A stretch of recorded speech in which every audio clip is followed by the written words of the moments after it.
దేవునామానికి స్తోత్రం కలుగును గాక.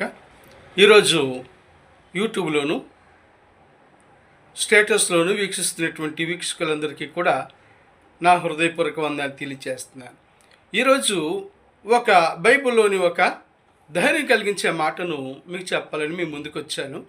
అదేంటంటే మత్తయి సువార్త 14వ అధ్యాయము 27వ వచనంలో ఇలాగా వ్రాయబడి ఉంది.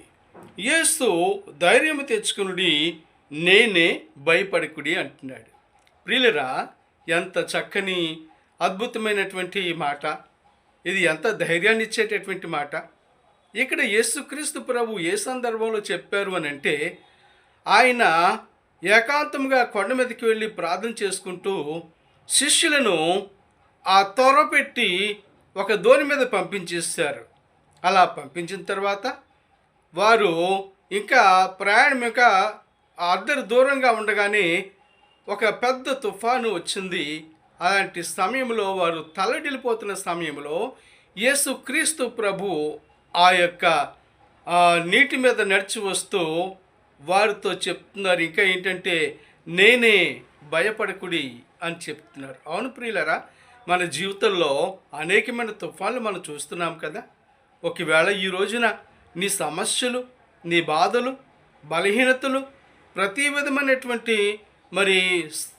సమస్యలు కుటుంబంలో ఒక తుఫాన్లా ఉంటున్నాయా? అవును.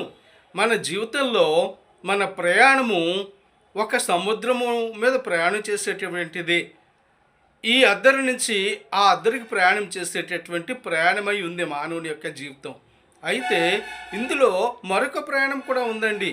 ఆత్మీయమైన ప్రయాణం ఒకటి ఉంది. అది లోకంలో నుంచి పరలోకానికి వెళ్ళే ప్రయాణం. ఈ ప్రయాణంలో మనకు వచ్చేటటువంటి అనేకమైన సమస్యలు, శోధనలు, తుఫానుల వల్ల వచ్చినప్పుడు దేవునిని ఆశ్రయిస్తే, దేవుని దగ్గరికి వెళితే దేవుడు ఇదే అభయాన్ని ఇస్తాడు. ఏమనో తెలుసా? నేనే, భయపడకుడి, ధైర్యం తెచ్చుకోండి అంటాడు. ఈ రోజున ఏ ధైర్యం చెడిపోయి ఉన్నావా? ఏదైనా ధైర్యాన్ని కోల్పోయి ఉన్నావా? ఏ విధము చేతనైనాను ధైర్యం నీకు లేదా? చేసే ప్రయత్నాలు సఫలం అవుతాయో లేదో అని అధైర్యంతో కృంగిపోతూ ఉన్నావా? యేసుక్రీస్తు ప్రభుని నీవు ప్రార్థించు. యేసుక్రీస్తు నీ భయములు అన్నిటినీ తొలగిస్తాడు అని నీవు విశ్వసించు. అందుకే వాక్యం చెప్తుంది, ఆయన యావత్ బాధల్లో నుంచి కూడా నన్ను రక్షించను అనేటువంటి వాక్యం మనం చూస్తున్నాం. కనుక ఈరోజు ఏమైందో నీకు భయపెట్టేది, దాన్ని బట్టి నీవు విడుదల పొందాలంటే